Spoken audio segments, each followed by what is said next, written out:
Today, the 115th anniversary of our independence, a time to pay tribute and express our thanks to our patriots who fought valiantly for our freedom. It was a time for heroes.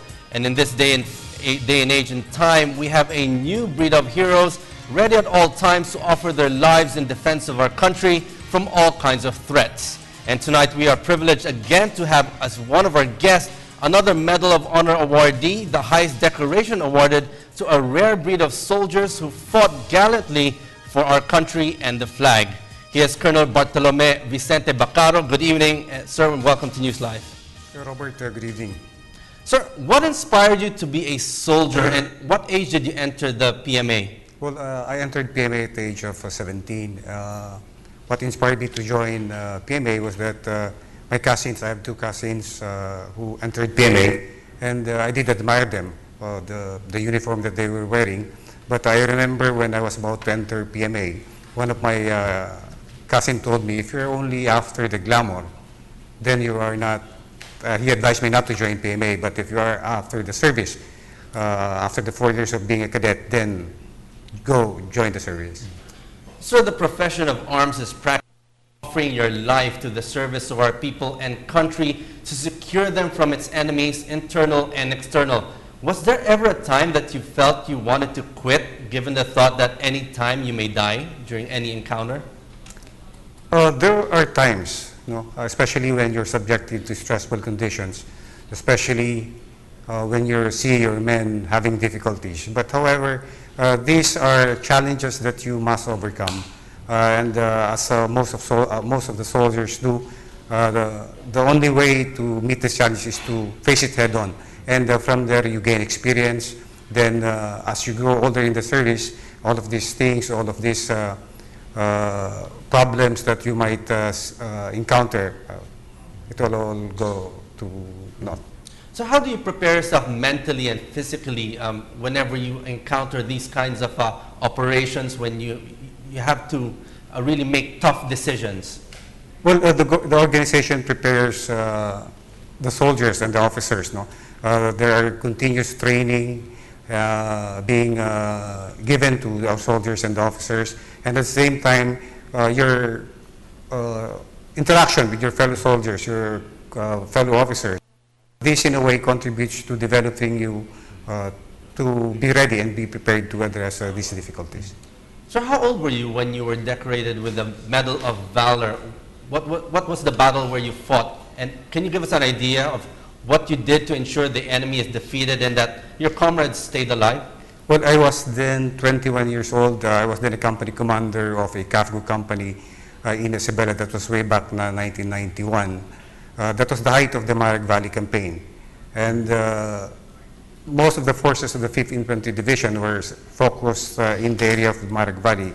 So the enemy, based on the assessment, wanted to conduct an activity that would, in a way, disperse the troops being poured in the area of Marag Valley. So they planned to attack the town of Macunacon, Isabela, but unfortunately we were there and we were able to defend the town.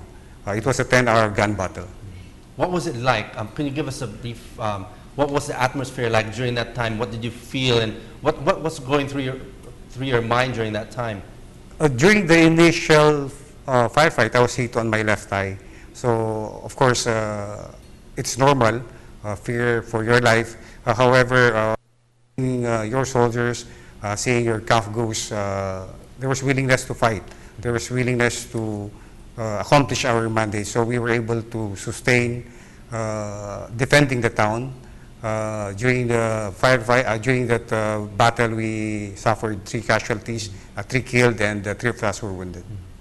So we know full well that being in the military, in the AFP, there's a lot of risk to life.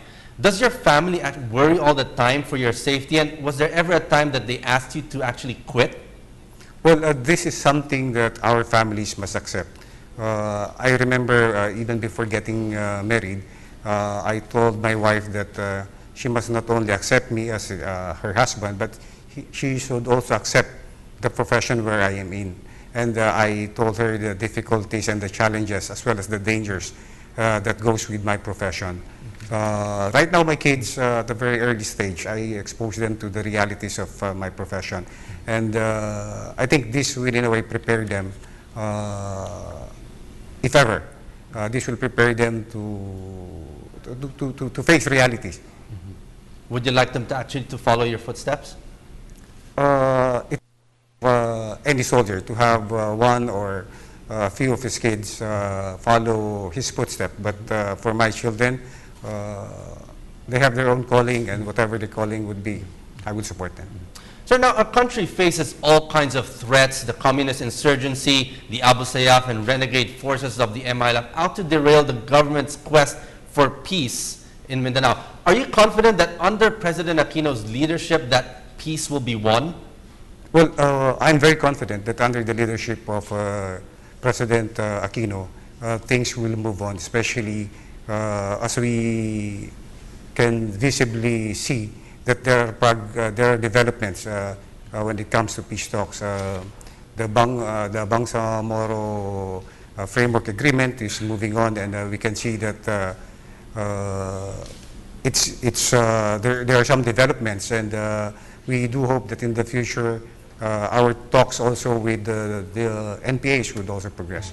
So now, are you hopeful that the President's commitment in modernization of the AFP will actually help boost the capability for defense and deterrence, especially both internally and externally? I do believe that our effort right now would really developing our capability to defend our country both for internally and externally. It is the wish of every soldier to have equipment similar to those of countries who has advanced technology, and this would contribute for us to better serve and perform our mandate. So how would you describe the Philippine soldier? Can they be the equal of any soldier in the world? Well, if we're talking about commitment and dedication, I would believe that our soldiers are equal or even better. I can assure you that even without the modern equipments, your Filipino soldiers will defend this country even with their bare hands. Sir, in a final word, sir, your message to our people as we celebrate Independence Day? As we celebrate the Independence Day, again, it is an opportunity to look for us to look at the contributions of those who try to protect our country, and for us, let's keep protecting the freedom that we are now savoring. Okay, on that note, thank you very much for joining us here at NewsLive. That was Colonel Bartolome Bacarro, Medal of Honor awardee, our hero in defense of our country and our flag. Thank you, sir.